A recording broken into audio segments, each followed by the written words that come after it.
Hello, and welcome to another episode of Her Head in Films. I'm Caitlin, and I'm your host. On this podcast, I share my thoughts and feelings about the films that I watch. They tend to be art house and world cinema. What makes this podcast unique is that I weave together my life experiences with an in-depth and deeply personal discussion of films. I explore the impact that cinema has on me and why I connect so deeply to it. As I like to say, my head isn't in the clouds, my head is in films. In this episode, I'm talking about Terrence Malick's 1978 film, Days of Heaven. Set in 1916, it follows a man named Bill, his sister Linda, and his girlfriend Abby. All three of them are poor, and they go to the Texas panhandle to harvest wheat on the farm of a rich and mysterious man, who it turns out is dying. Bill encourages Abby to start a romantic relationship with this man in hopes of getting some of his wealth, but the scheme will have disastrous consequences for all of them. I talk in depth about the making of the film and why it's haunted me for so many years. There are spoilers in this episode. If you'd like to support the work I'm doing, please consider becoming a patron on Patreon. You can access extra episodes, vote in polls, and much more. Go to patreon.com/herheadinfilms for more information. That's patreon.com/herheadinfilms. You can also review the podcast on iTunes. Please give me 5 stars. Tell your friends and followers about Her Head in Films, or you can follow me on social media and interact with me on there in a positive way. I'm on Facebook, Instagram, Tumblr, and Twitter. There are links to all my social media accounts in the show notes of each episode. I won't go on any longer. Here is my episode about Terrence Malick's Days of Heaven.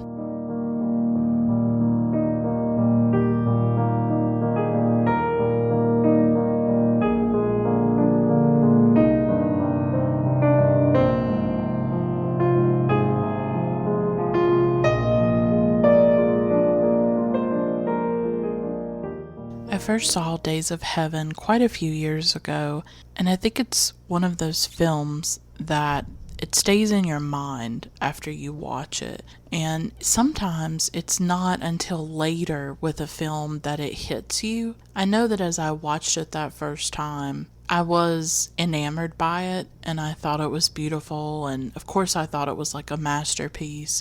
But I think it's one of those films for me that has sort of grown in my mind over the years, and the images have taken on a kind of quality of like a dream or my own memories. Malick's films tend to be like that for me. The Tree of Life has a very profound emotional effect on me, for instance, and Days of Heaven as well. Those two films for me are my favorite Malick films that I've seen so far. So I guess I'm just trying to say that some films, they grow larger in your memory as time goes on. Some films you'll watch and they just kind of vanish from your consciousness. You don't think about them. It's nothing to you. And then something like Days of Heaven grows powerful and stronger, and it was really wonderful to revisit the film and to rewatch it and to enter this film again. The thing about Terrence Malick for me is he makes the kind of films that you turn your phone off for. You just watch them and you want to be alone with them. While I was watching Days of Heaven, I just put the phone away.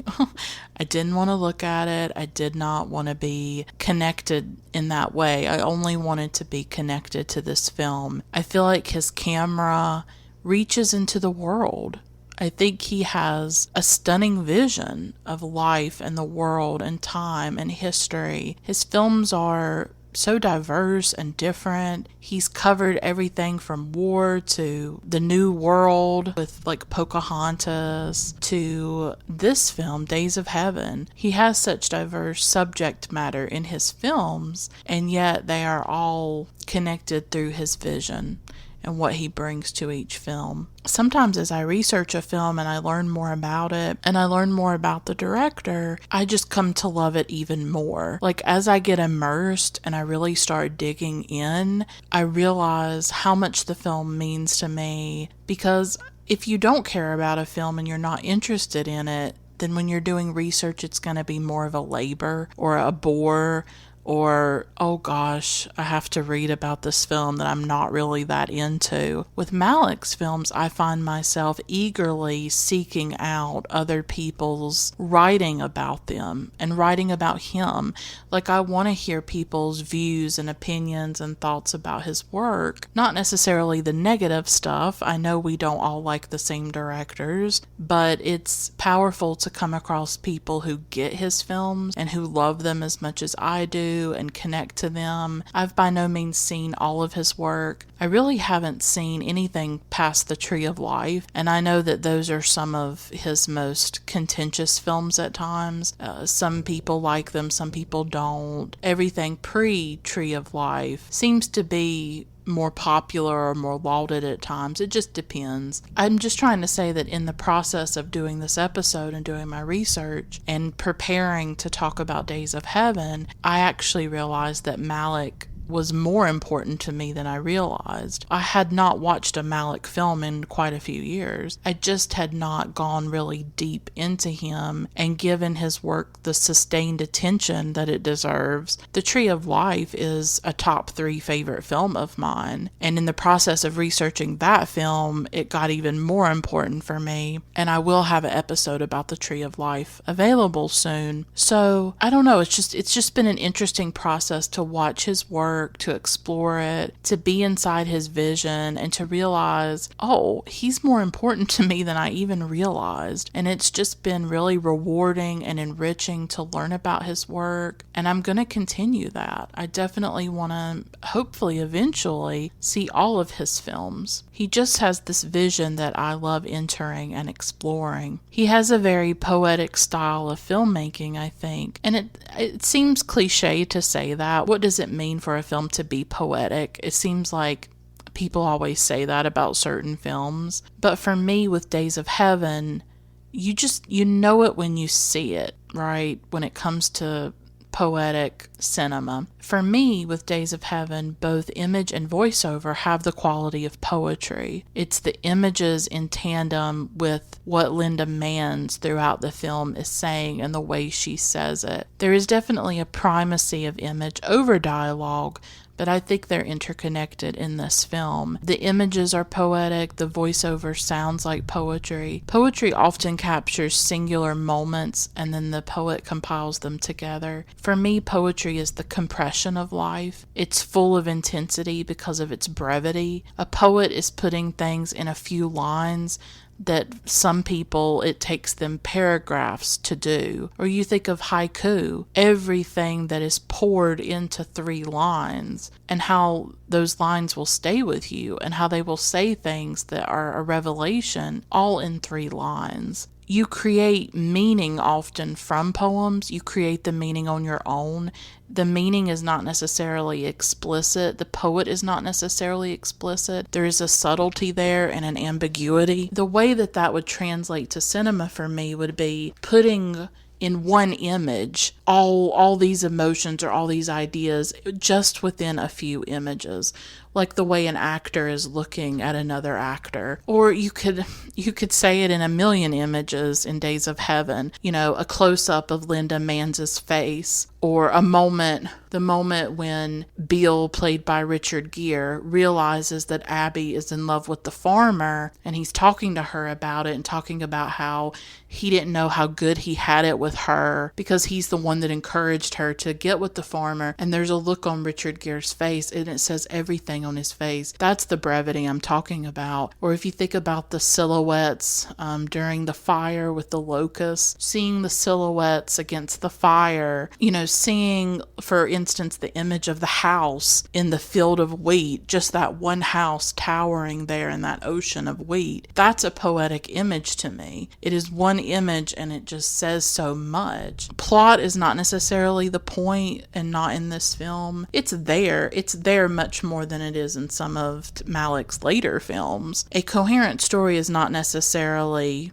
the point, because life is not coherent except in retrospect, I think. In the moment, it's all glittering, blinding chaos that we're living through, and then we impose a coherence or a narrative later on. And there certainly is a narrative in this film, but this film also tells the story through imagery and through this very poetic voiceover. And I wanted to share a few quotes just to set the mood, and I love these quotes, and I wanted to share them before I got into talking about Malick and his filmmaking and the making of the film and things like that. And these quotes are from a really excellent book called Terrence Malick, Rehearsing the Unexpected. I did a lot of research, and I read quite a few books and skimmed through quite a few books.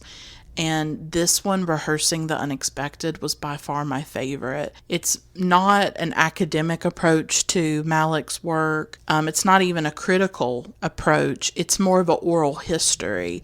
It takes excerpts from interviews of people talking about working with Malick on various films, up until The Tree of Life. That is the time that it covers. So in one interview, Richard Gere said, quote, "I don't think Terry even talked with me about the story. Terry doesn't talk about those things. It probably makes him very good as a filmmaker, because films are not about talking. It's about images and feelings and moments. It's not even about story in the end. You don't remember stories as much as you remember a moment in a movie that somehow cuts through everything else, like a dream image," unquote. That's what I was trying to say about the poetry of Terrence Malick's films, particularly Days of Heaven. And then Sam Shepard had this to say in another interview, quote, "One time, Terry said something to me about the past, that he prefers the past, that he wanted to be in the past. He thought that there were more possibilities because of memory and time passing.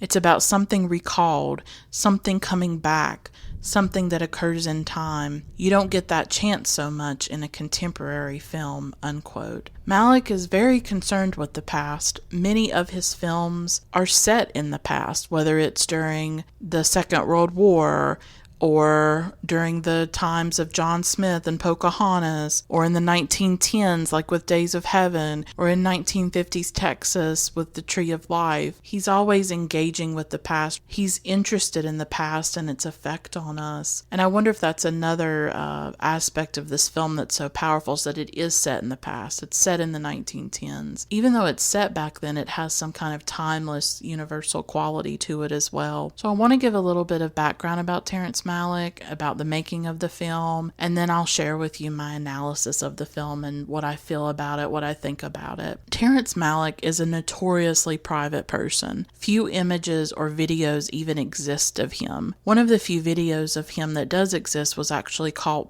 by the gossip show, or the gossip website TMZ, and it shows him with Benicio del Toro. There's a really lovely clip of him on YouTube of him dancing. I think it's called Terrence Dances or something like that, and it shows him like in a club or a honky tonk, and he's just dancing with his wife in Texas. It's really adorable.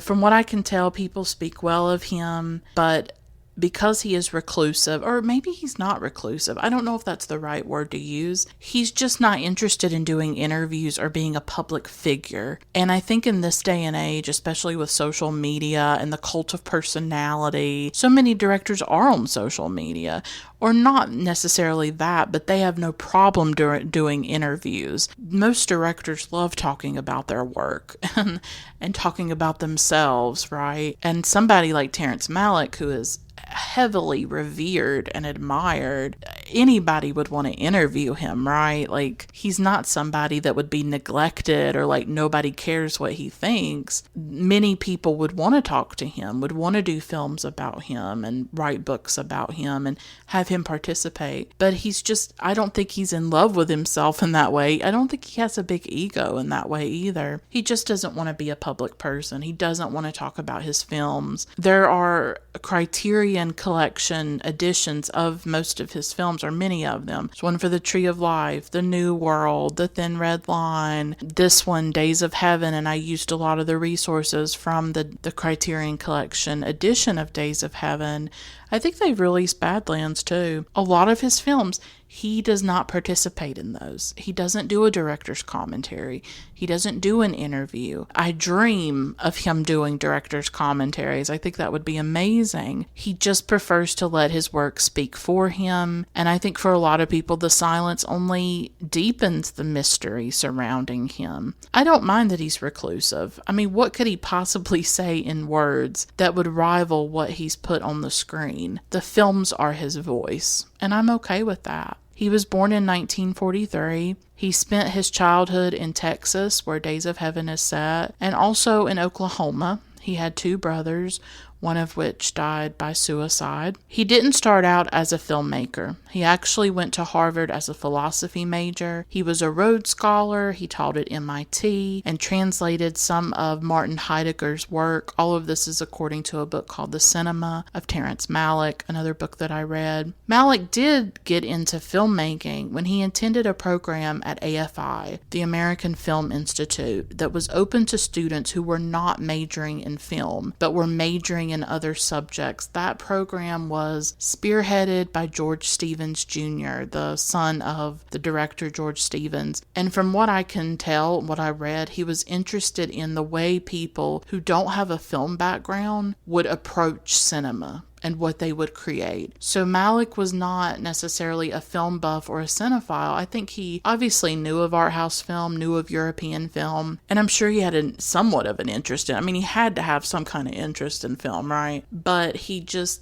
didn't major in it or pursue it as his life's work until this class. And he was coming to film as a philosophy person. Now, there are philosophical and biblical aspects to Days of Heaven and to all of Terrence Malick's films. I'm just going to be upfront. I'm not talking about that in this episode. I don't have a background in the Bible. I don't have a background in philosophy. I even tried to read some of the books that were approaching Malick from a philosophical viewpoint, and I found them impossible to read. I think of myself as an intelligent person, but I am not an intellectual. I'm not an academic. I am not able to understand that language. It hurts my head, literally. It's just not my strength, not what I'm good at. I'm much more of a romantic. I'm an emotional person. I approach film from a more personal, emotional viewpoint. And so I'm not going to be talking about the Bible and all kinds of philosophical concepts. I am going to talk about Terrence Malick's films and Days of Heaven in particular, just from the perspective of my thoughts and feelings about it and what I see in it. This program at American Film Institute was really important. And according to that book, Terrence Malick Rehearsing the Unexpected, quote, seminars were held by filmmakers like Harold Lloyd, King Vidor, George Stevens, William Wyler, Billy Wilder, Federico Fellini, and Ingmar Bergman, unquote. That's how they learned to make films, really. None of these people were from a film background. They were from philosophy or writing or something like that. As a concept, I find that fascinating because I'm a cinephile, but I have more of a background in literature. That's what I majored in college. That's what I have a degree in, as well as women's studies. So I come at film not really from the perspective of a film studies person or a film scholar or a film historian, but more as a writer and just from a personal perspective, because film has been really important to me in my life and has been a big salvation for me. So Terrence Malick was selected for the first class of this program that was ever taught. Paul Schrader was in that same class, and so was Caleb Deschanel. He's a well-known cinematographer. He's also the father of Zooey Deschanel. And later on, years later, David Lynch would also be part of this program. So it's produced quite a few important filmmakers. The class set him on the path of being a filmmaker, but up until The Tree of Life in 2011, Malick only made a few films. He made Badland, Days of Heaven, The Thin Red Line, and The New World. That's it. And actually, Days of Heaven was such a grueling or difficult experience for him that he did not make another film for quite a few decades, up until The Thin Red Line in the 90s. There was something about the experience of this film that was really off-putting or difficult for him. In the research I did, I couldn't exactly find out what that was or why it was so bad. A lot of the people talk fondly about the experience. Sam Shepard did, Richard Gere did. I don't know. I'm not sure everything that happened on the set. I read like a passing thing in an article that mentioned Richard Gere, and maybe Malick had a difficult experience with him, but Gere has not mentioned that in any of the interviews about the film. So I'm left wondering what exactly it was, but something about Days of Heaven. I think he might have struggled with producers as well. I'm not sure, but something about it. Now, since The Tree of Life, he's made a lot more films in the past decade than he did in the previous several decades. He's made To the Wonder, Night of Cups, Song to Song, Voyage of Time, most recently A Hidden Life, and he's probably working on something else as well, I'm sure. He's been much more productive. I mean, the quality of some of those films may vary. I know that critics have different views on them. I can't say because I haven't seen them yet. So I want to talk about the making of the film and some behind the scenes stuff and things like that. There was an inspiration for this film. In a Texas Monthly article about Malick, it says, quote, "In his last published interview in 1979, Malick gave a sense of how he saw his city back then. It was in Austin that I had the idea for Days of Heaven," he said to the Paris Daily Le Monde. "I found myself alone for a summer in the town I had left as a high school student. There were those green, undulating hills and this very beautiful river, the Colorado. The place is inspired and inspiring," unquote. When they say his city, they mean Austin. I'm pretty sure Malick still lives in Austin. And also from the same article, this was another inspiration, quote, "Upon graduation, Malick and a high school classmate decided that they'd spend their summer harvesting wheat in North Texas, where the prep school boys worked alongside hardened seasonal laborers, who Malick would later say lived on the margins of crime, fed by elusive hopes," unquote. So Malick himself worked in the wheat fields of Texas when he was younger. And I guess at some point in his life, he was in Austin and he got inspired by that memory and thinking back to that experience, and he ended up making Days of Heaven. The title itself comes from the Bible. It comes from Deuteronomy, quote, "That your days may be multiplied, and the days of your children in the land which the Lord swore unto your fathers to give them, as the days of heaven upon the earth," unquote. Like I said, I'm not going to give some kind of biblical interpretation. I think there are obvious biblical allusions in the film, right? I mean, like the locusts would be a good example, but I'm just not the person to offer any kind of critical assessment of that. But it's there. You can't deny it. Wanted to talk a bit about casting, because I'm always fascinated by casting, and I think I said this in another episode. I think casting is really crucial. I think it was my episode on Brokeback Mountain by Ang Lee. To me, casting can make or break a film. I will sometimes not watch certain films because certain actors are in them. Like, I'll be honest, I'm not that interested in To the Wonder because Ben Affleck's in it. I'm not a big fan of Ben Affleck, personally. I don't understand why Malick would cast him in a film, personally. So I think actors and actresses can be pretty crucial to a film and what they bring to it. And it's always fascinating to me to learn about, who could have been cast and who wasn't, and like who was supposed to play that role. Different actors were considered for the part of Bill that Richard Gere ended up playing. They wanted actually like a big name, like Al Pacino or Dustin Hoffman. Even John Travolta was seriously attached to this project, but he had to drop out when he started to do Welcome Back, Kotter.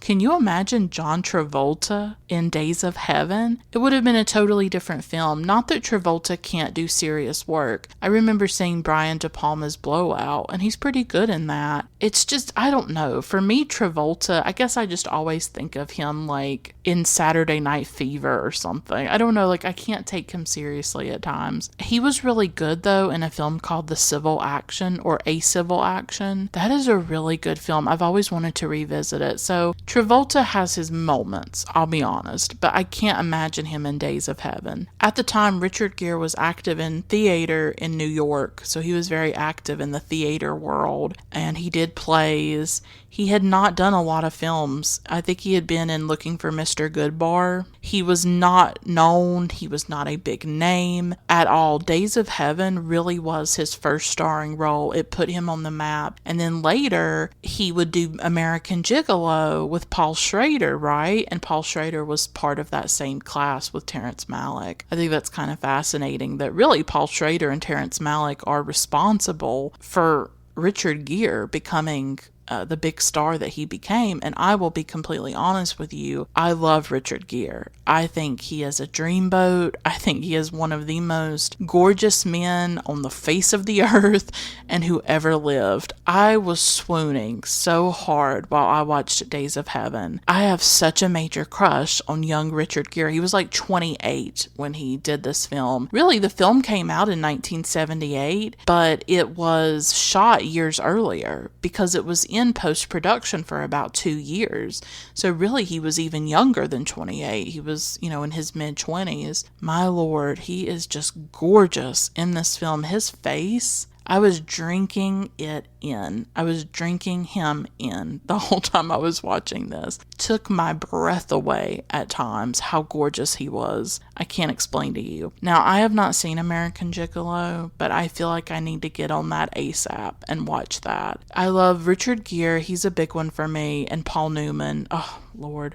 One day I will talk about Paul Newman on this podcast because I love that man with every fiber of my being. Paul Newman is everything to me. I have an obsession. So Richard Gere even did some of Sam Shepard's plays when he was active in New York. I thought that was interesting. Now, the farmer was originally supposed to be older, and they wanted to make it so that Abby did not fall in love with the farmer, that it was really just about the money and stuff like that. But they decided to make him younger and for her to actually fall in love with him. I'll talk more about things that were in the script, but that got changed later on in a moment. So several actors were considered for the farmer, including Sylvester Stallone, Robert De Niro, and Tommy Lee Jones. I couldn't even believe Sylvester Stallone. I can't even imagine. Can you imagine this film with Sylvester Stallone and John Travolta?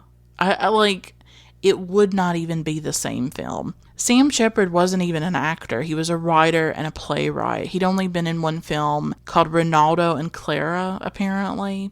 Malick just really liked Sam. He liked his presence. He liked his quietness and things like that. And he decided to cast him. Brooke Adams fit the image that Malick was looking for. She played Abby. He was looking for somebody dark-headed, Italian-looking. But a lot of different actresses were considered, especially in particular Meryl Streep, who was very early in her career at that time. Gere had a crush on Brooke Adams, and so it kind of worked out because he already kind of had an attraction to her. Linda Manns plays Linda in the film The Little Girl, and she was from New York. There was a casting call that was put out in schools, and one of Linda's teachers thought that she was a character and really suggested that she go and audition. She was very straightforward. She told Malick that she liked his script, and he pretty much immediately hired her. He did not hesitate. He loved her immediately. They actually had to change the names of the characters because of Linda.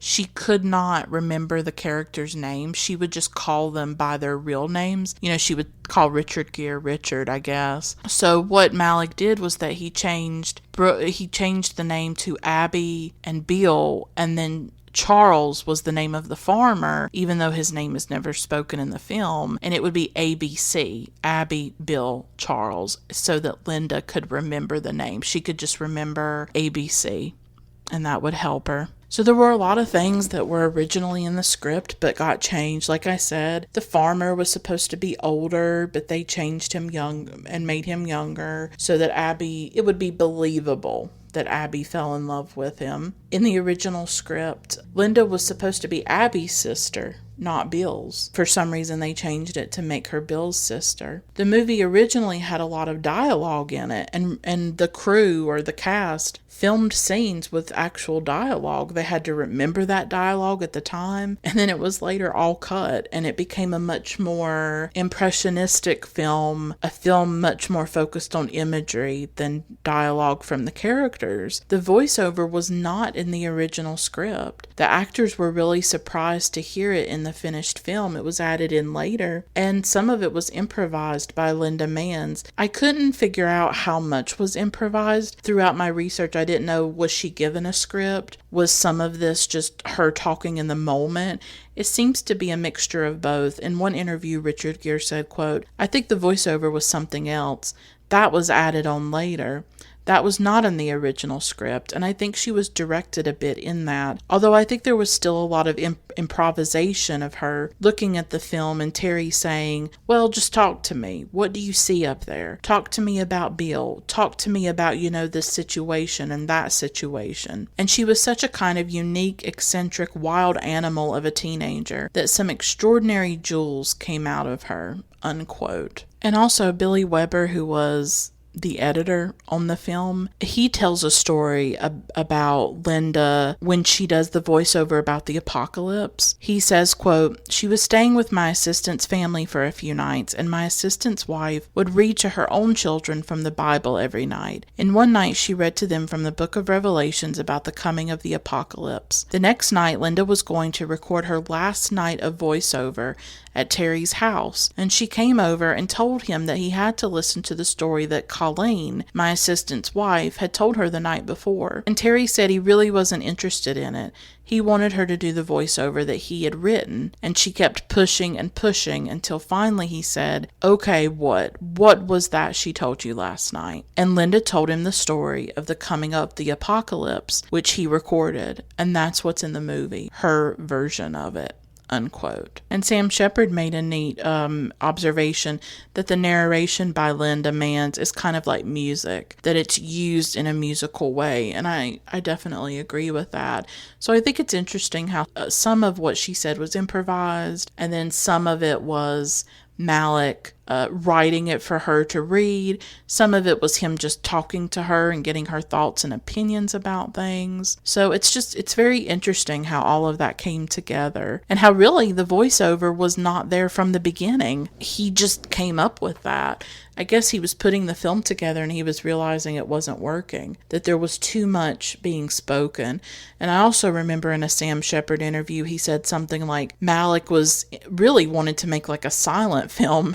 He almost wanted Days of Heaven to be a silent film. He wanted it to just be about the imagery and what people saw on the screen. And so he was able to achieve that with the voiceover, where the images become very important, but you don't lose the narrative. You don't lose your understanding of what's happening and what you're looking at. The location of this film was also very important. The film had a small budget for the most part, and there were only 4 weeks of pre-production, which is very short. The main issue was finding really tall wheat. They finally found a place in Alberta, Canada, I think, with the right type of wheat in a community of Hutterites. The Hutterites are like this really isolated religious community in Canada, or in that particular part of Canada where the film was shot. They're similar to the Amish or the Mennonites here in the United States. They sort of live more in the past and in a way of life that is not very modern, I guess you would say. The house was not there. There weren't even roads. So they actually had to build the house from scratch.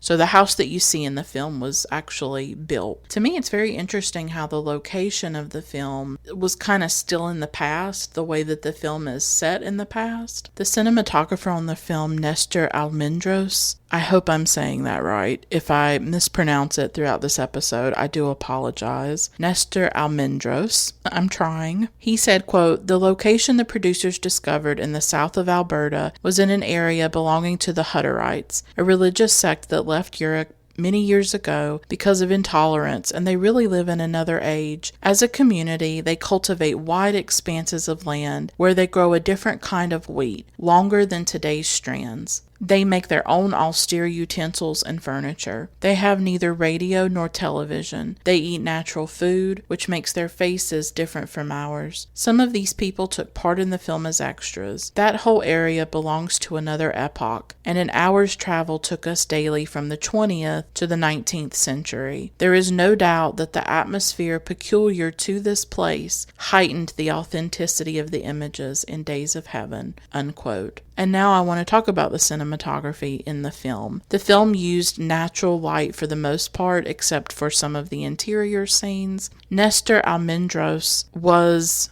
the primary cinematographer. Scenes outside were filmed during the so-called magic hour, the time when the sun sets, but it's still light outside, and you actually can't see the sun. It's just kind of there at the horizon. It's a very dreamy, golden, otherworldly type of light. You can see it at dawn and dusk. This time also corresponded to when workers would rise and when they would stop working. So it wasn't arbitrary that it was chosen. It wasn't just for aesthetic reasons. The magic hour really only lasts for about 20 minutes, 20 to 30 minutes. So all day, the cast and crew would wait for that perfect window, and they would film scenes during it. Many of the crew were also old-fashioned, and they weren't used to using natural light. They didn't totally understand what Malick or Almendros were doing, and they did get upset at times because things were not as regimented as you would normally see on a film set. Malick was not yet as improvisational as he's become with films like The Tree of Life, but it's clear that his style was developing during Days of Heaven, and he was figuring out what worked for him. Remember, he came not from a film background, but a philosophy one. He wanted to capture certain things in a particular way, and he had a different way of working. And the old guard, the older cinematographers or the crew were not used to that. They weren't used to not having things planned out down to the last detail. He was incorporating some improvisation into the film. As I said, Nestor Almendros was the primary cinematographer, and he was there for much of the shoot. He would go on to win an Oscar for his work on this film. He did many, many films with Francois Truffaut, and he had to leave Days of Heaven early to work on a Truffaut film. That's why he had to leave. He hand-chose cinematographer Haskell Wexler, actually a very venerated cinematographer, to finish the film for him and to keep the style similar to his. At first, Haskell Wexler wanted a co-credit, but he'd already won some Oscars himself, and he ended up changing his mind when he realized that Nestor really set the tone and style for the film. Wexler was essentially extending what Nestor had already created and was trying to recreate it once he left. So it's Nestor's film, along with Malick's, of course. And I love this quote from Sam Shepard, quote, "It was so amazing to watch Nestor because he wasn't manipulating light bulbs and fixtures. It was waiting for these moments and moving into these moments, and the light in Alberta was quite extraordinary. He was looking for God's light," unquote.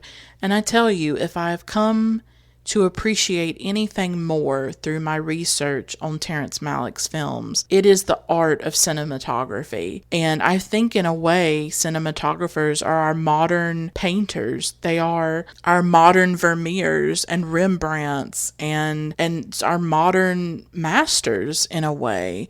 What they do with a camera, their understanding of light. I mean, think about the Impressionists. So much of the Impressionists were obsessed with light. They were fascinated by light, by the way that it hit water, or the way that it came through the trees, or the way that it illuminated the outside life and nature and things like that. And I do think that sometimes you watch films and you feel the artistry of them. Jack Cardiff comes to mind. I think Jack Cardiff was one of the greatest cinematographers who ever lived. He did a lot of work with Powell and Pressburger, in particular The Red Shoes and Black Narcissus.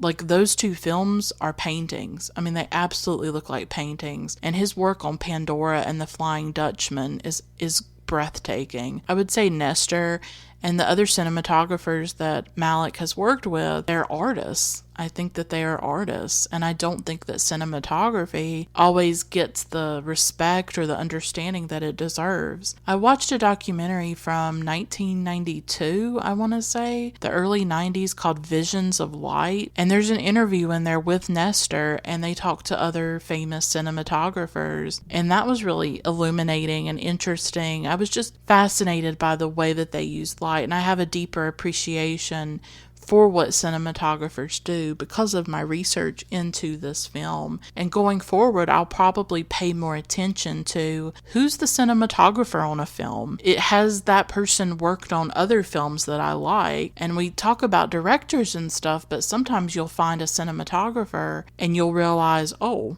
I like a lot of their films. Like with Jack Cardiff, for me, I love all of his films that he worked on. So I ended up learning a lot about the art of cinematography through this film as well. And so now I will talk about the film itself and give you my thoughts and feelings about it.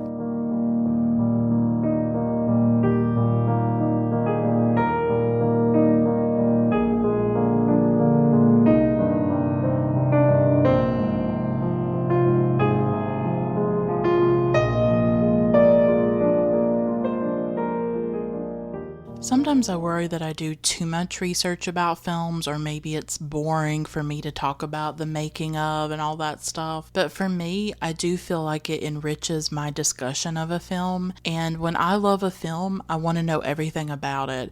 I want to know about the casting and what happened on set, and I just overall think it enriches my understanding of it. I hope that y'all like that when I do talk about those things, but the heart of every episode I like to think is my analysis, my thoughts, my feelings.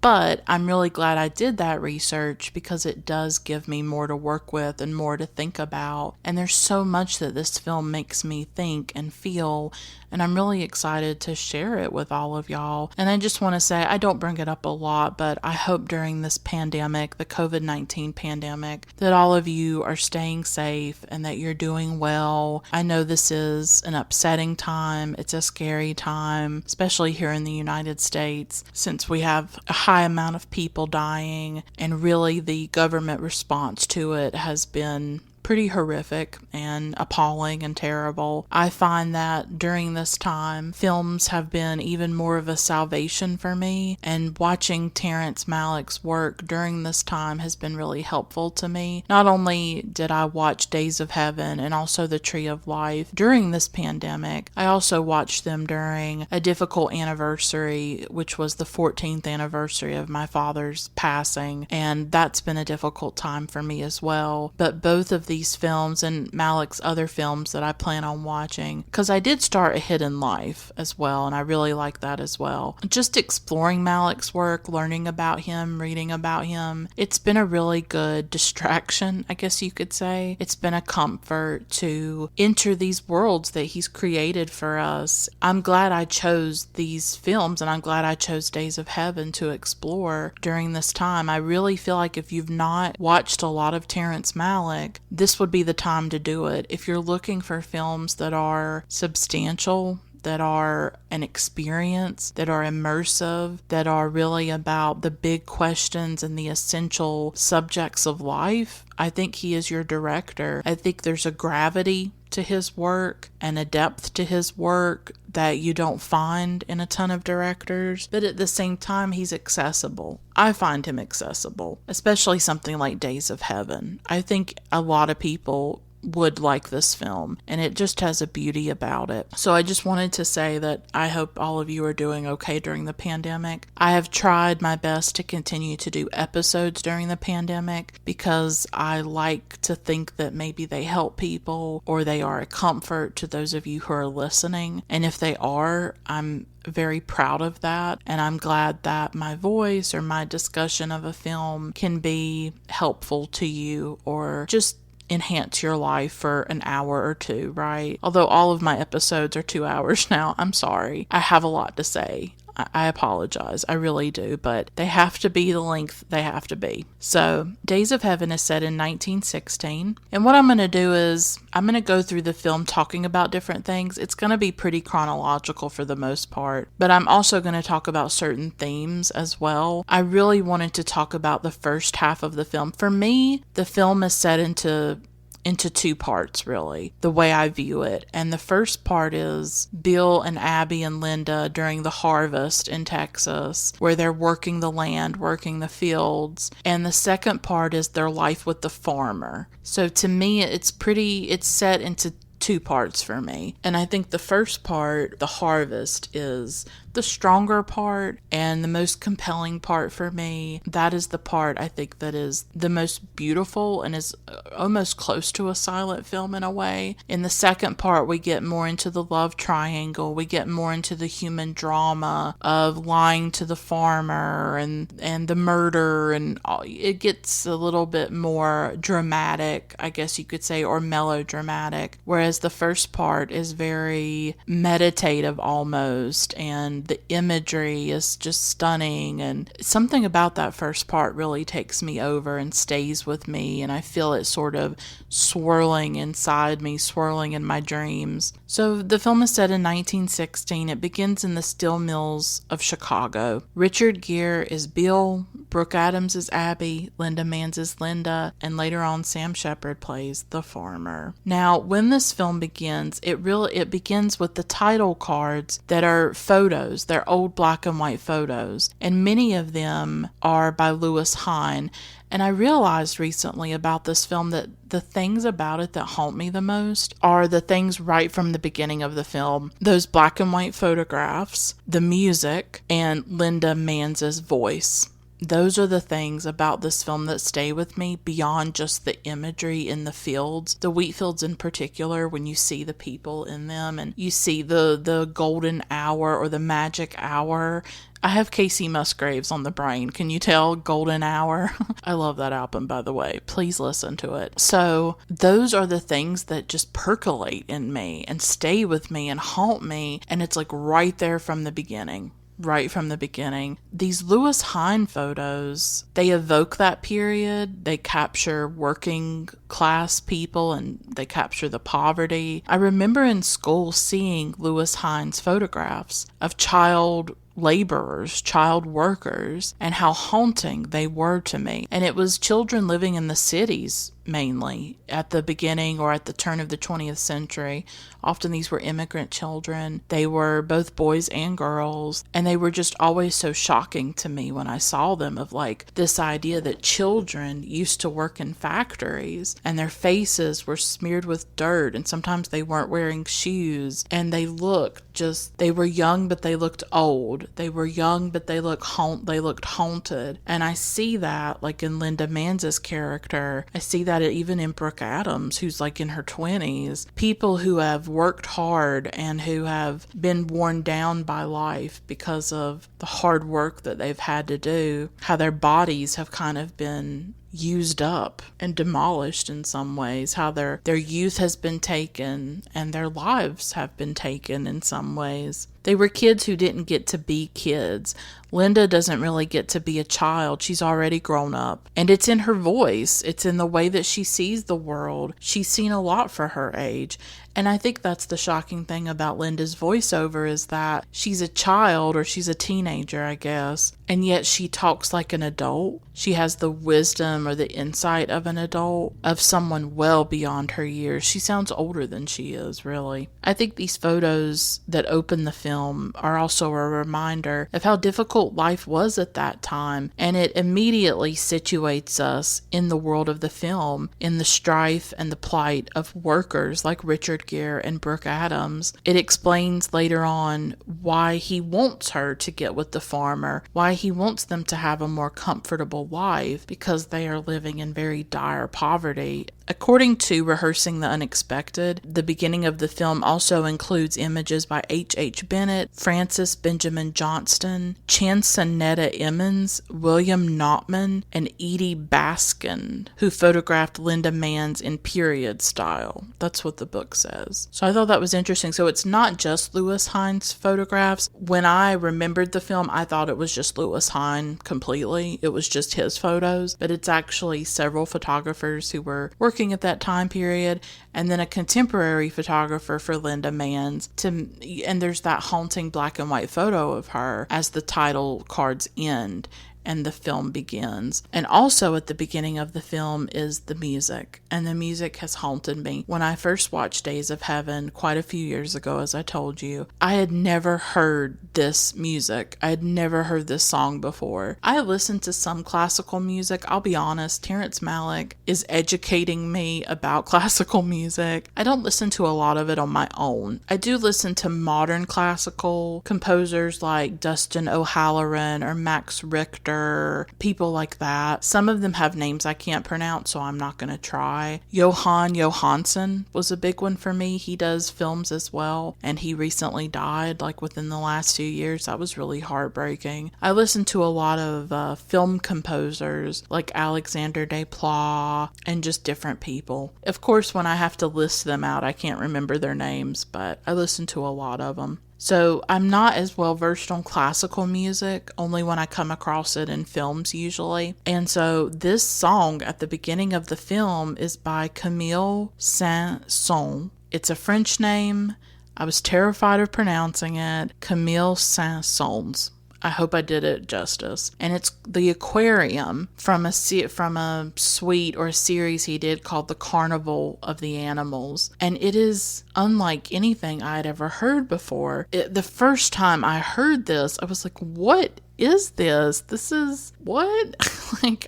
I don't know. It has this weird quality to it. I love how films bring other things into our lives. You might watch a film and discover a writer you like, or a song, or a photographer. One film might send you in 100 different directions. So I remember after seeing this film for the first time, I listened to the complete Carnival of the Animals, and I loved it so much.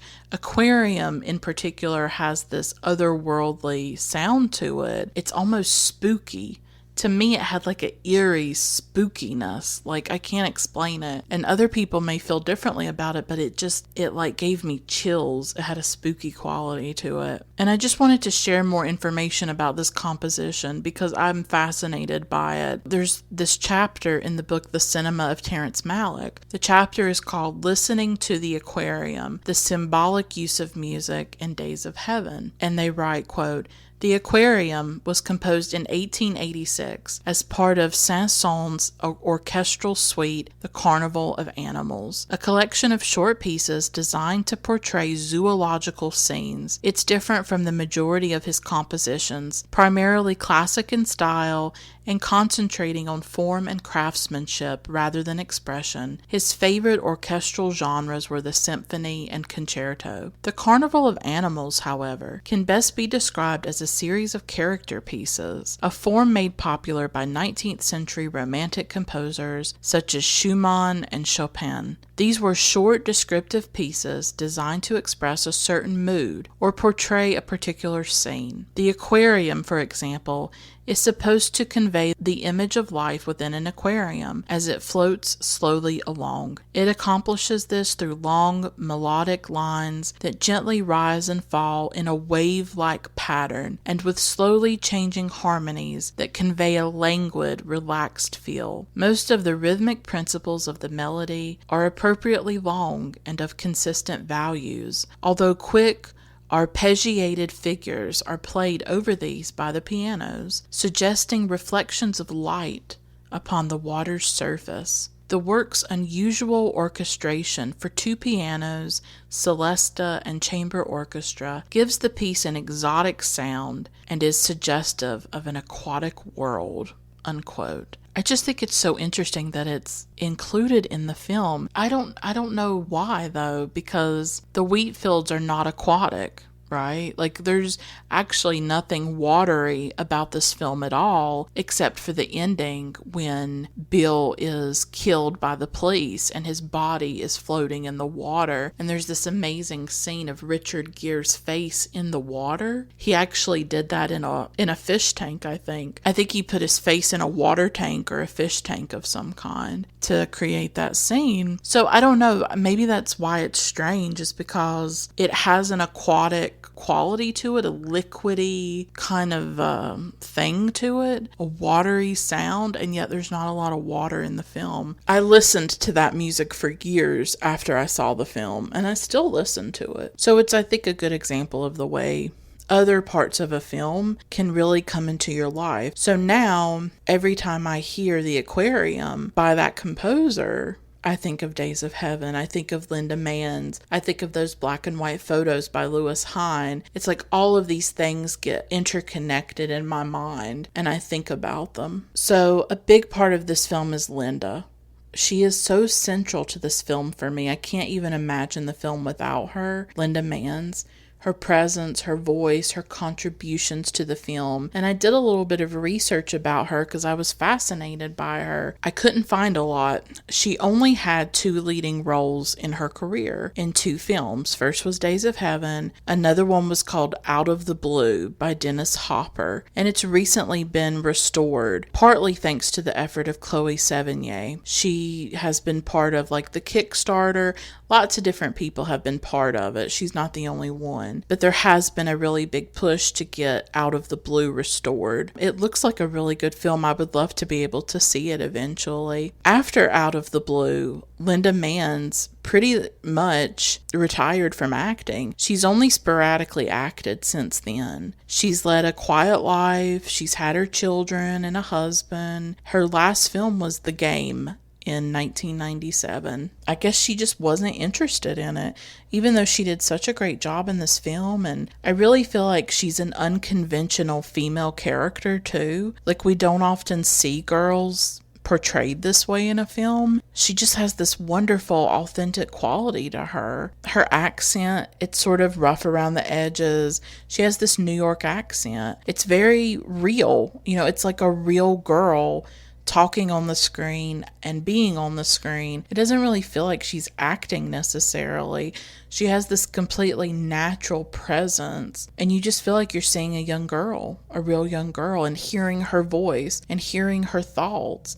And I really love that. I mean, I'm attracted to films about women. Most of the films that I cover on this podcast are films about women. They may not always be directed or written by women, but they focus on them, focus on women's lives, young girls' lives. That's important to me. Those stories matter to me. And I do see this film as centering a young girl and her voice and her experience. Not only that, a working class young girl. We don't often see that at all. She's honest, she's authentic, she's real, she is the voice of the film. You're immediately pulled in by her when you hear her voice.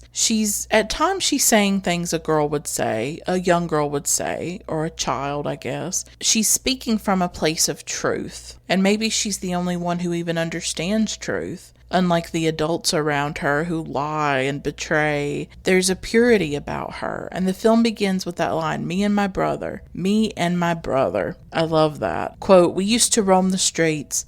There was people suffering of pain and hunger. Some people, their tongues were hanging out of their mouths, unquote. I love this voiceover. I love voiceover in general. I like imagining that I'm in someone else's mind, and I have that feeling with this film. Even though Linda has had a hard life in the film, she still has this innocence about her, this purity, as I said, a carefreeness about her. You know, when she, Bill, and Abby have to take that trip to the Texas panhandle after Bill hits the man. I don't know, did he kill him? I don't know if it was totally clear, but he had to get out of there. She sees it as an adventure, as something fun, like most kids would.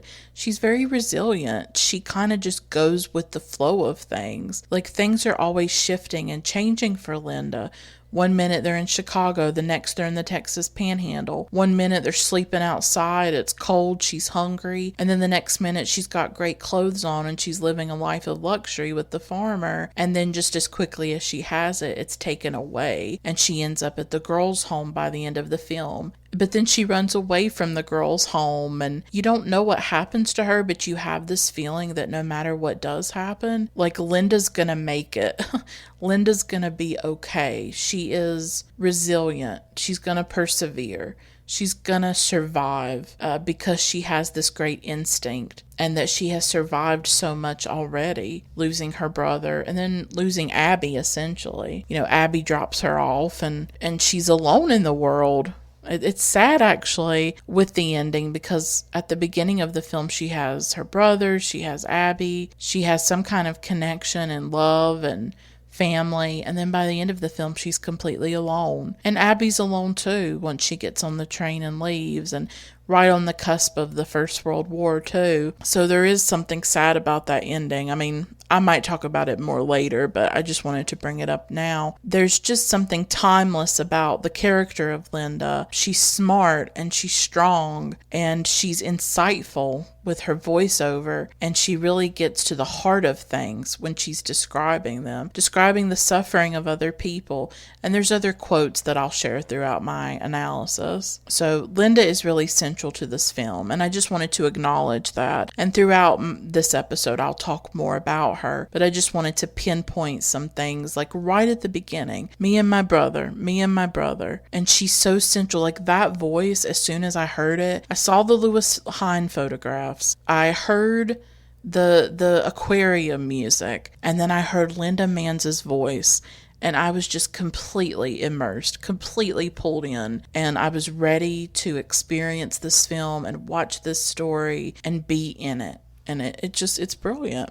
So I did want to focus a little bit on the cinematography and the light and what I feel about it. It's such an important part of the film. It's what makes it so beautiful. It's almost a difficult film to talk about because me describing the images is not the same as seeing the images. And it's often why I think in these episodes I don't talk specifically about visuals. I talk more about stories or characters, because how do you describe an image? How do you describe something like that? How do you describe a film that is dependent on those images and you just have to see them for yourself and they sort of live in your mind? And so the light in this film, it's very difficult to describe. It is the light of the magic hour. It's a light that all of us have seen in our own lives at dusk or dawn, right? The look of the film, it gives you a feeling, a mood. You know, the music and the light just stayed with me forever after I watched this film. I think there are films you watch that make you feel like you're touching another world, that you become one with what is on the screen, and the film fills your mind for days. You feel the film with you. It absorbs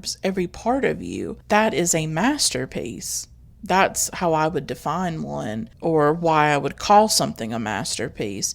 You know it, but you can't always describe it. You feel something elemental about life has been revealed to you, like a barrier has been pierced. You enter that mystery and that awe. It's what the best poems and books and songs do too. You're just in the clouds. You're in the clouds when you watch something like this. Even though Terrence Malick's background is in philosophy, and the writing about his films can get very academic, as I said, it's not my taste. The films themselves don't necessarily feel philosophical. By that I mean, you don't have to know a damn thing about philosophical theory. You don't have to have been a philosophy major or gone to college to connect to and to love and to understand his films. I do think you feel them. And I think they register in your subconscious and in this purely emotional part of you. You definitely see the magic hour in this film. There is no sun, but there is light, and it's on the horizon. And it bathes everything, the people, the land, in this golden glow as the workers work in the wheat fields. And I love Malick's focus on nature, on humanity's interaction with nature. I think that's another powerful part of the film, is the way he captures people on the land, connected to the land. I think we're very disconnected from land and from the earth at this time. I think it's why climate change has been able to get so bad, is our alienation from nature. We don't harvest things ourselves in the fields anymore. Regular everyday Americans don't. I think a lot of that work is done by immigrants, and they are exploited often and not paid enough, and that work can be very backbreaking and difficult. But the majority of Americans are disconnected from the way that food is gathered, the way that a lot of things are gathered. The industrialization has done that. We're disconnected from those things. We're disconnected from the harvest. We don't go out and harvest land anymore the way that farmers did. There's this divide between us and nature, I think, or we're trying to dominate nature, control nature, and of course you can't. And there's also sort of a contrast between those steel mills in the city. Abby and Bill and Linda, they're coming from a city. They're coming from an urban environment with large buildings and big machinery and being indoors and in the steel mills and the fire and all of that. They go to the Texas Panhandle and it's like a totally different world. The huge open fields, the wheat, being outdoors, the light, the sky. It's such a big contrast for them. They have to work, but in both places they have to work. Like in the steel mills they work, and on the land they work. I just think the beginning of the film is so powerful because of the way it looks at nature and humanity's interaction with nature, our dependence on it, our mercy to it, how it engulfs us, overwhelms us, how we're nothing next to it. You see these huge fields and then you see the workers and they look so tiny. And the thing is that I live a little bit kind of in the landscapes that Malick films, the rural, the forests, meadows, fields of wildflowers, grass, trees swaying in the wind, clouds. I live with that. I notice it all. And I feel like he makes these everyday things majestic, sacred, touched with the divine almost. Like there is something divine about that magic hour and seeing the light in that way. There is just something divine about it.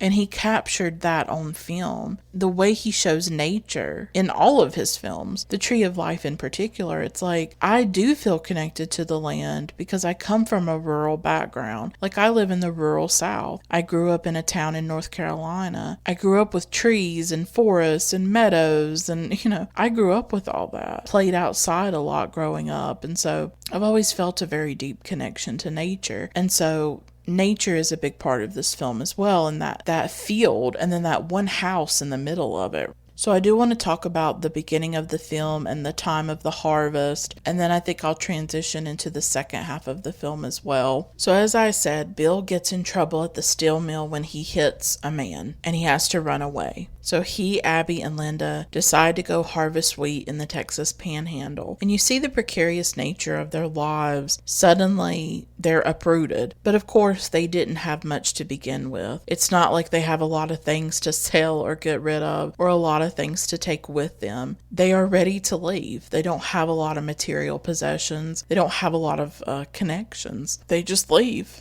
And for Linda, I think it's more of like an adventure. Bill and Abby decide that when they go to harvest in Texas, that they're going to say that they're brother and sister instead of boyfriend and girlfriend or lovers. They feel like people will talk, people will say things, and they just don't want to deal with it. So they get hired on this farm in Texas. It's massive, and there's just this one large mansion-like house in the middle of all this land, all this wheat. The house is lonely, and so is the man inside it, and he's named the farmer. Bill eventually learns that this farmer, and that's all he's ever called in the film. He's never given a first name, although when it was being filmed, he was called Charles, so that Linda Manns could remember his name. Bill learns that the farmer has an illness and that he doesn't have a long time to live, and eventually he tells Abby or convinces Abby to have a relationship with the farmer, and even encourages her to marry him so that they can inherit his money and get rich. And really, this is their ultimate downfall, this decision. Jack Fisk has been a production designer on Terrence Malick's films for a really long time, ever since his first film, Badlands, and he talked about the house in an interview. He said, quote, "Terry showed me the photo of a house that he liked. It was an American house of the turn of the century with a porch. He liked the idea of a belvedere because the wheat was like an ocean. From these houses, widows would look for their husbands who were lost at sea. They had widow walks. Of course, I looked at a little bit of Edward Hopper, but the inspiration came from other elements. It was to take advantage of the wheat being like an ocean. It was to give vertical lines in a very horizontal landscape. So we looked for towers and everything that was vertical to make it stand out. Being vertical, the house just popped out from the landscape. It became a kind of character on its own, unquote. I was also attracted to Days of Heaven because recently I've really fallen in love with the art of Edward Hopper. He's this American artist that most of you probably know, and he has this famous painting of a house that's just in the middle of a field, and a lot of people have compared that painting to the house in Days of Heaven. And so when I was learning about Edward Hopper and falling in love with his art, of course I always knew about Hopper. I'd always liked his art, but just lately, like, you ever have an artist or, a musician or a director who, you know of them, you've seen some of their work, but all of a sudden it just clicks with you at a certain part in your life and you just get it and it becomes very important to you. That's what happened with me and Edward Hopper,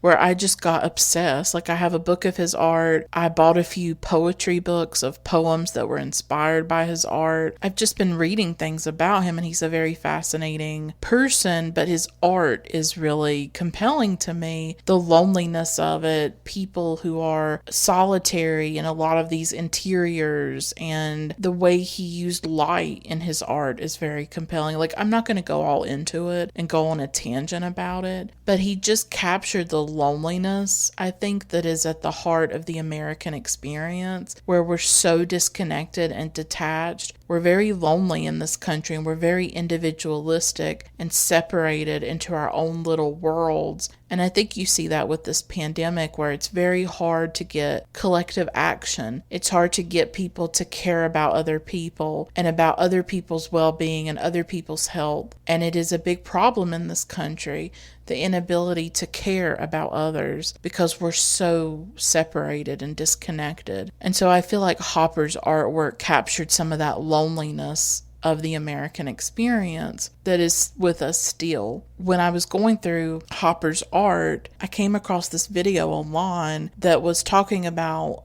films that were inspired or had some imagery inspired by Hopper. And I actually discovered a few films through that video, and one of them showed Days of Heaven. And I just got to thinking, like, wow, I haven't seen Days of Heaven in a long time. I think I'd like to revisit it. And then that led to me thinking about this episode. So one thing can just lead to another and inspire another. So Edward Hopper was an inspiration in some of the film, I think. And I even see Hopper inspiration in some of Malick's other films, like The Tree of Life, for instance. I don't know, some of the windows and the interiors. And I think when I was doing my research on The Tree of Life, somebody did mention that Hopper was an inspiration for the art direction, the way that the interiors are kind of spare and there's not a lot of clutter in them, and the use of the windows.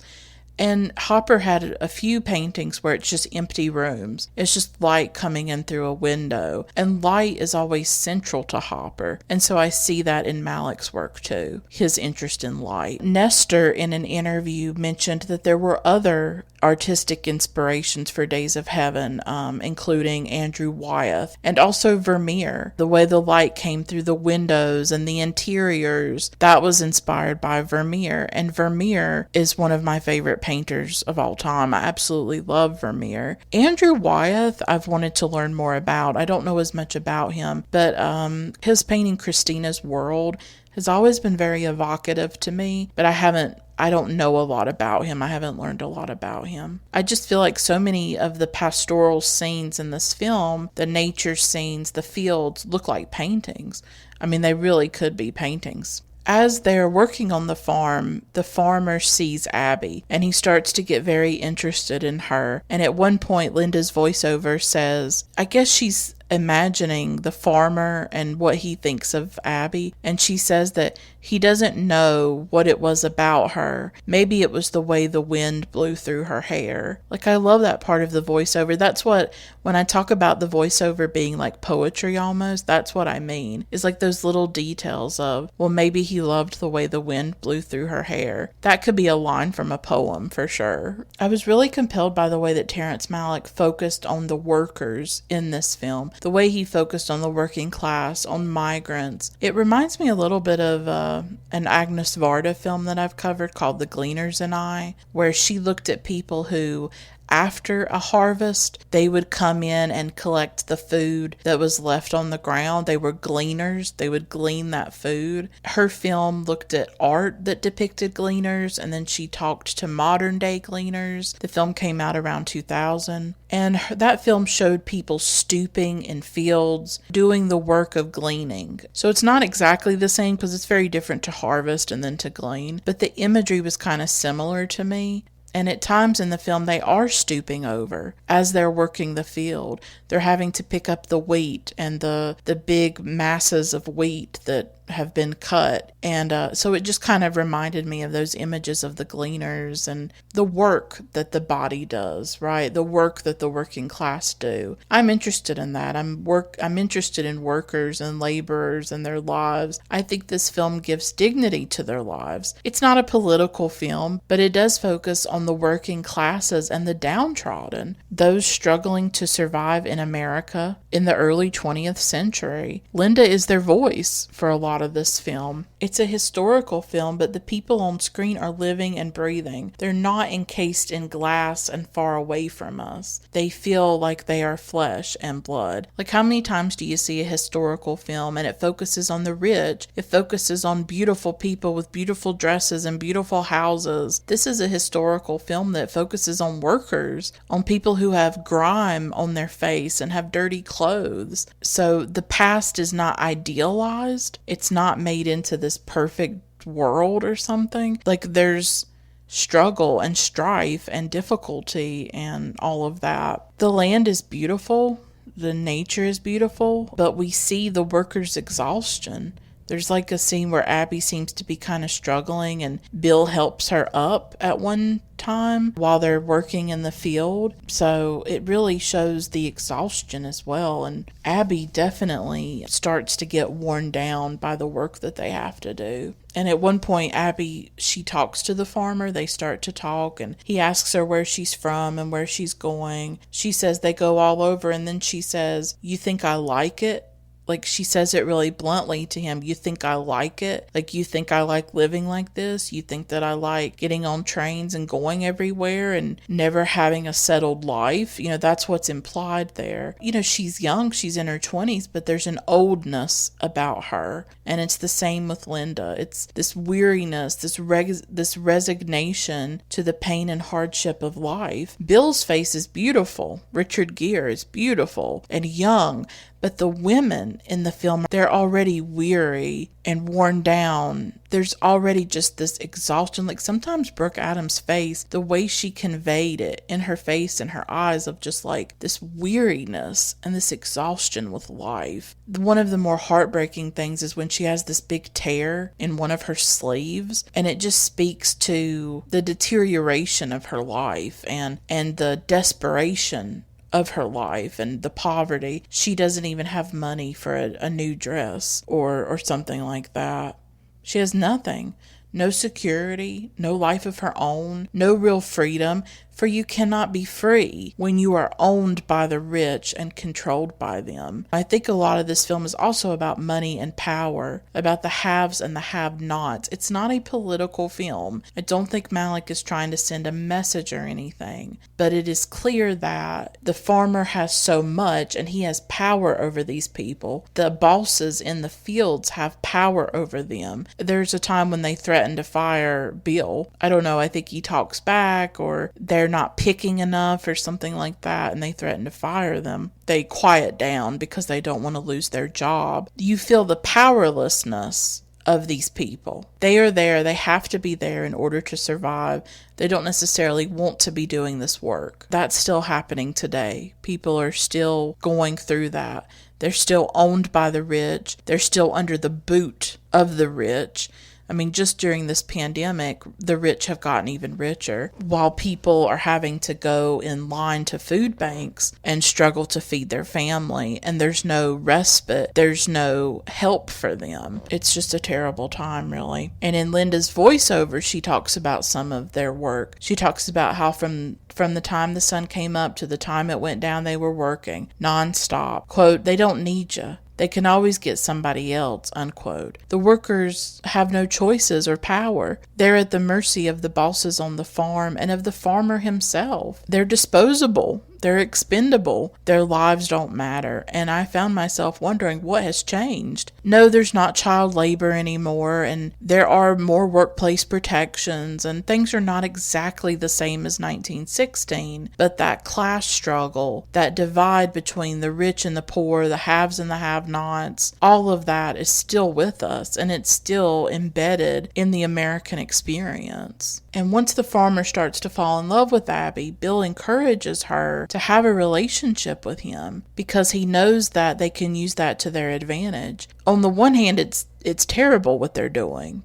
On the other hand, nobody else is going to save them or help them. They are completely on their own. This guy has a lot of money, and it's tempting. It's almost irresistible to try and take advantage of him and see what they can get out of it. But he's basically pressuring her to use her sexuality to manipulate a man that they can then take advantage of. And they're talking about this during a scene where they're walking in a stream. It's so odious what they're talking about, taking advantage of another person. On top of that, someone who's dying, who is sick. It's ugly. It's an ugly thing. At the same time, they are poor and they are desperate and they want a better life, and him showing interest in Abby opens up a possibility for them. And it's understandable, I think, that they cross that line. But Bill is the agent of this. He is the one encouraging it, but at the same time, Abby is part of it too. She goes along with it at first. It's weird how he's telling her to do this, and then he washes her feet. It's this tender moment at that stream, and it's contrasted with what he's just asked her. He's asking her to do this, and then he's washing her feet. And then now that I think about it, it's actually kind of an omen, or it kind of portends the ending of the film when Bill will meet his fate in water, in a river, right? Or some kind of I think it's a river that he falls in when he gets shot by the police after he's killed the farmer and they've gone on the run. And so it's interesting how it really begins there in that stream in a way, in that water. And then at the end, that's where Bill will die. And Bill ends up dying because of this whole plot, because of this whole scheme. Because after it comes to light, the farmer is so enraged by that betrayal. It all begins with that. But at the same time, and there's this haunting scene where they're walking past the big house in the evening, and you see Bill looking back at the house, and he's looking up at it, and Richard Gere's face is so haunting. It's covered with shadow. There's this longing in his face in that scene, a longing for more, for comfort, for a life of more than just working for someone else and being spit up and chewed out. It's like he's tired of being poor. And I think that Abby is tired too.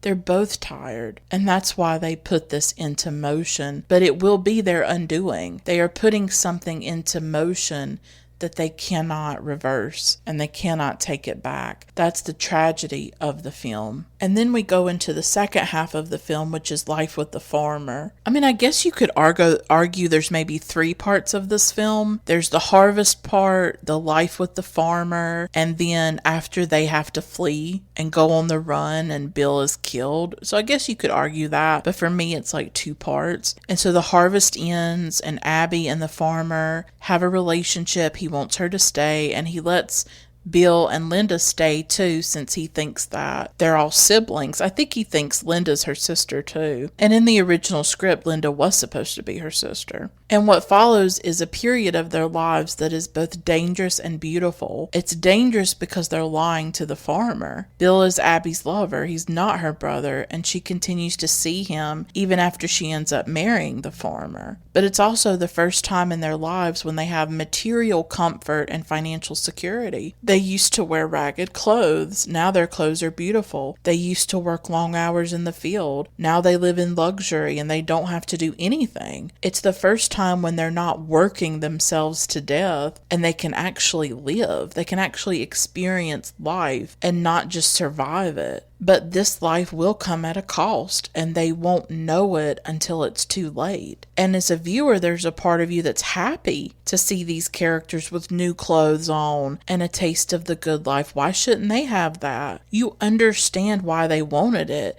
why they do anything to get it, because you want it too. I'm a working class person. I've worked at a factory. It was very difficult work. I am a working class person. I know how difficult life can be. I know about financial struggle. I know about all that. And I deal with health issues.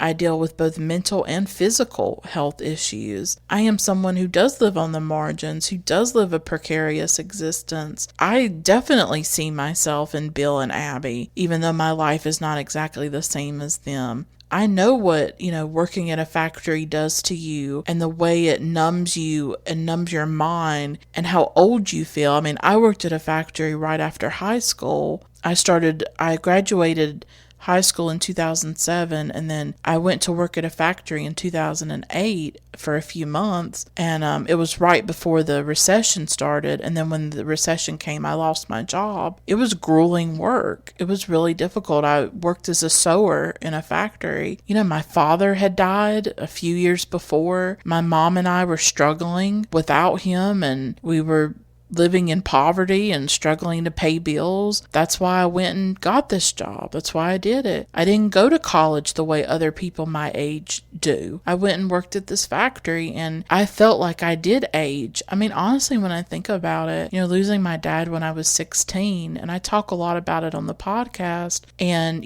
this anniversary, the 14th anniversary of it, watching Malick's films has been a real comfort, but it's like his death aged me.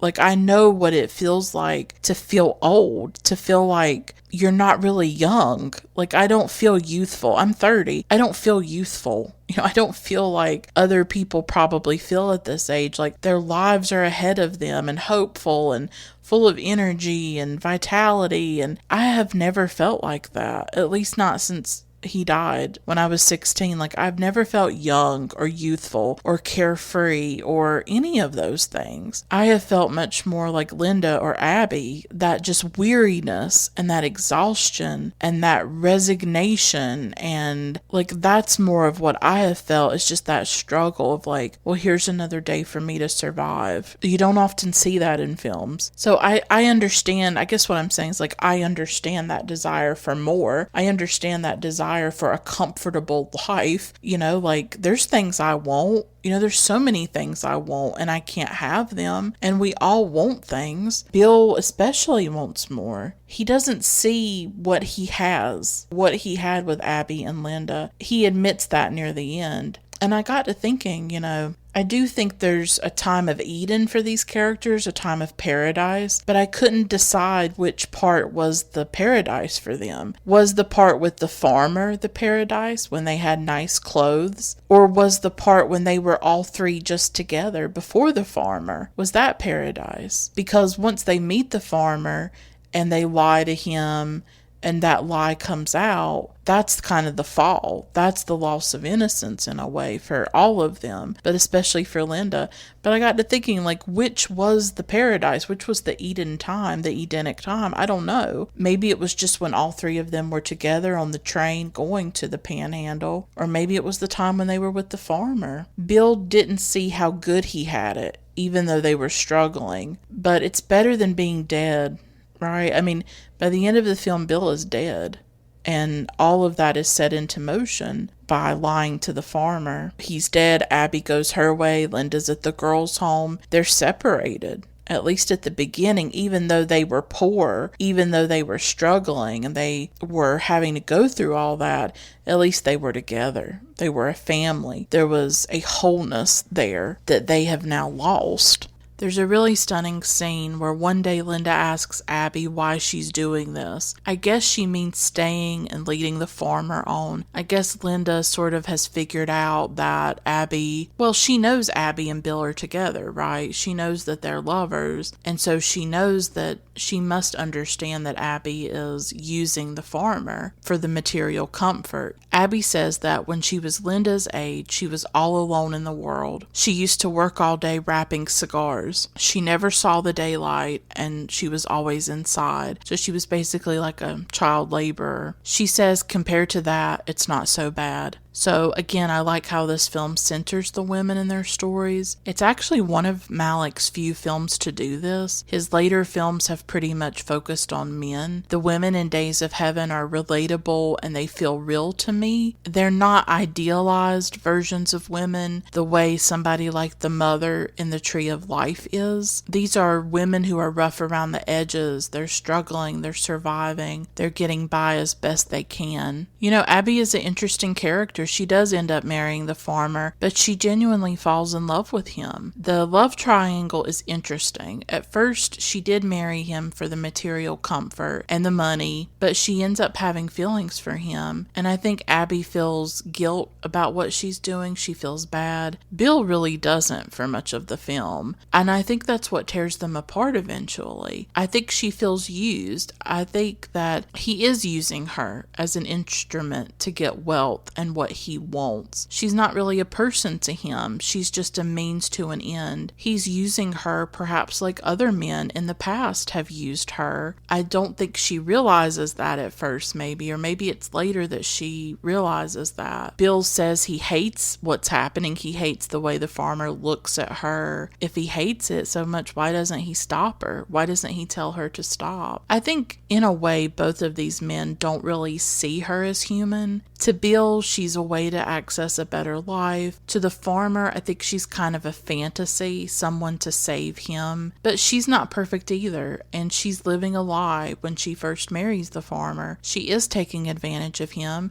She's using him to have a better life. But who can blame her when she's had such a hard existence, right? And she's suffered so much. And there's a really tender scene where between the farmer and Abby, he says, "You make me feel like I've come back to life. Sometimes it's like you're right inside of me." It's a really beautiful scene, and he sort of picks up on how she's holding back, and he feels like he doesn't really know her in some ways. I think on the one hand, she's playing a part, a fantasy, and her own feelings are conflicted. She has sympathy for the farmer. She has love for Bill. She feels guilty at using the farmer and lying to him. So I think Abby's really conflicted in a lot of ways. I do think the film is slower in this part once Abby is married to the farmer. I think the beginning of the film is a bit stronger when it's focusing on the workers and the land. The second half of the film is much more about the human drama, and I wonder sometimes if Malick is not quite as strong at that when he has to look at specific people instead of archetypes or ideas. I've just felt, I guess when I was watching the film, I kind of lost a little bit more interest near the second half or during the second half because the first part was so compelling to me of the people working the land. And now we're much more in the human drama and the love triangle and the melodrama. And I mean, I still think it's interesting. I think it's ultimately very tragic what happens. You know, once Abby does fall in love with the farmer, everything changes with Bill. And there's this one scene, it's near the end or around the end, right before the murder of the farmer. Abby tells Bill that she's sorry, and he realizes that she is in love with the farmer. And this is the scene where he says, "I didn't know what I had with you." And there's an intensity on Richard Gere's face that is so telling. Like, I thought his acting was really powerful in this film. I don't think he always gets the credit he deserves for being a really great actor. You feel the loss in that moment when he realizes he should not have encouraged her in this, that he should not have done this. He's lost her, but he caused it. That's the ultimate tragedy of it, is he's lost this woman that he loves, but he's the reason that it happened because he pushed her into it through his obsession with having more, having money. And I guess it would be his greed or his longing for power or for money, his longing for money and desire for it. That is what motivated him, was the money and what they could get out of the farmer if he died. And of course, after this scene, Bill is leaving and him and Abby are outside and the farmer sees them together. Throughout the film, he's had suspicions about them. He's not stupid, but at first he thinks it's more of like an incestuous thing. But then I think he finally realizes that there's a relationship between the two of him, and he's been conned and he's been lied to. He won't even listen to anybody who tells him that they are cons or that they're lying to him, but he finally sees it with his own eyes, and that's when everything falls apart. That is when the world gets very, very dark, because he is enraged, absolutely enraged. And it's no surprise that then we see the locusts.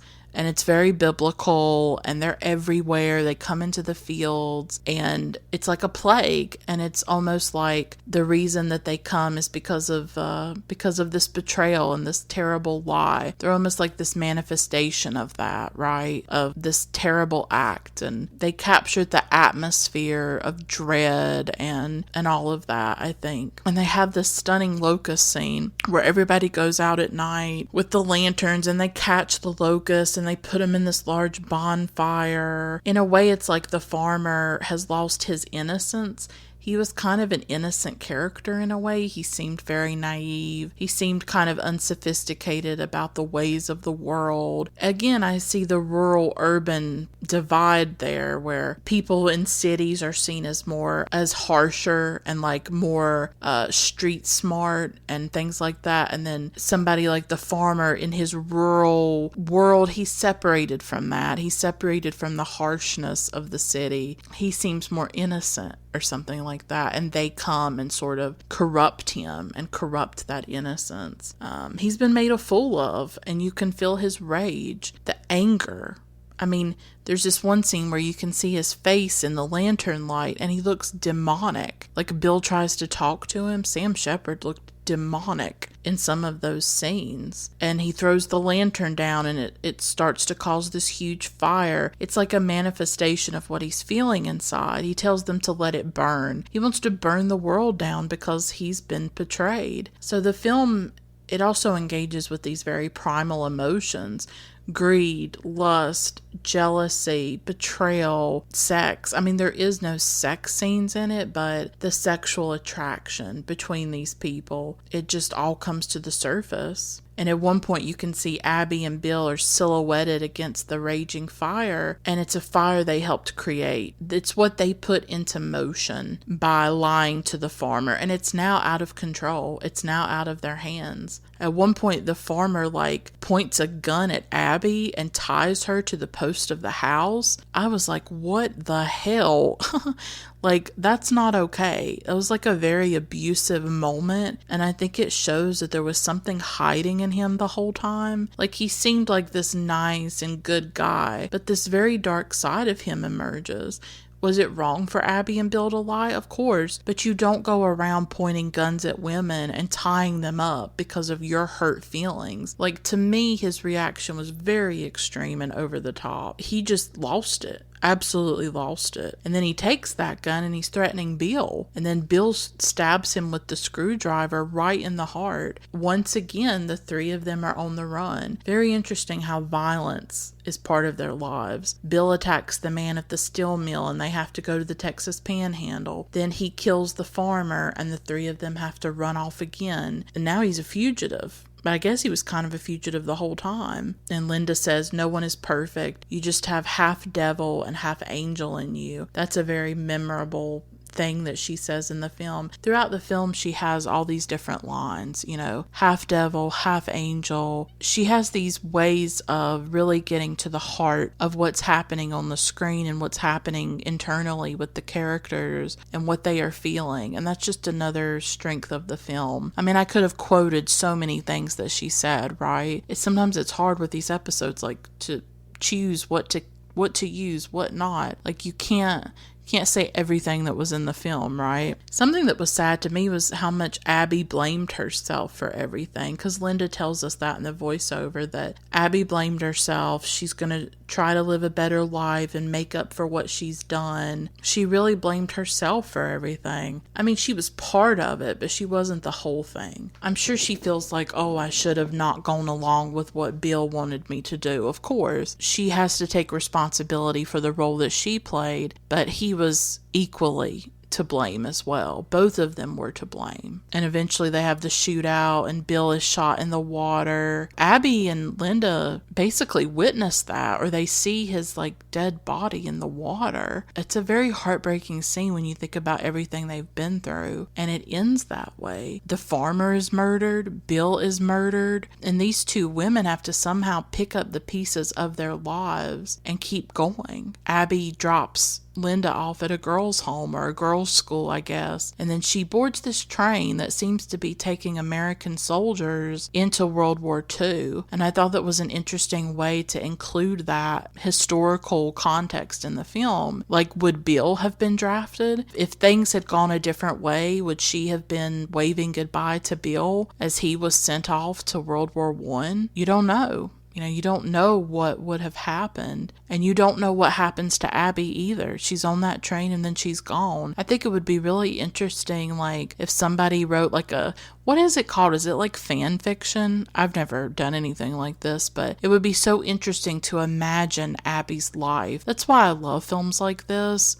I love ambiguity. I love that open-endedness because it allows you to fill in the gaps for yourself, or it allows you a space to think about what would have happened to the character, so you can make up anything you want about Abby. I like to think that she did find a guy and she did get married and she did have children and she was able to make a life for herself and to move on from the trauma, really, of losing these two men that she loved and that she cared about.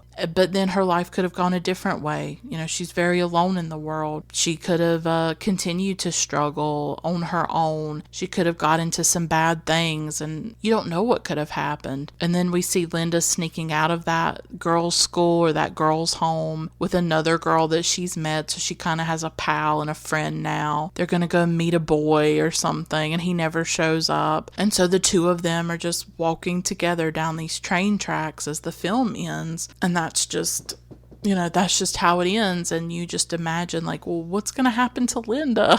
What is she going to do? And what will become of her? And you like to think that things worked out for her, but things don't work out for everybody all the time. But these two women, like I said, have to pick up the pieces of their lives and figure out a way to move on. Linda's lost her brother. Abby's lost her lover, her boyfriend, a man she cared about, and also lost her husband. She's kind of like a double widow in a weird way, where she lost her husband and then she also lost her lover at the same time. So these two women are just kind of alone in the world. Abby knows that she can't take care of Linda. She doesn't have a job. She can't take her everywhere. So I think she does do the right thing in taking her to that girls' home, because at least she knows that they'll take care of her. Although, did she inherit money from the farmer? Is that made clear in the film? Now I'm wondering. Maybe she inherited a bit of money from the farmer and she uses that to put Linda in that school. I don't know. Again, it's just open-ended. It's ambiguous for you to kind of make up your own narrative and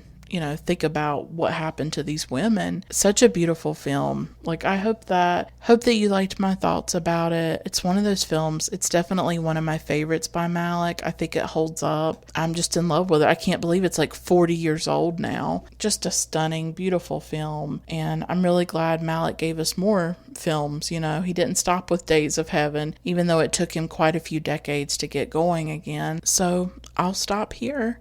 I now want to give a shout out to my awesome patrons, Christine, David, Eddie, Jenny, Lane, Haroon, Thomas, Kelsey, Aaron, Max, Tyler, Juan, Till, JD, Vanessa, Polina, Olivia, Jesse, Feminist Overlord, and Michelle. Thank you all so much for being patrons and for supporting the work that I am doing.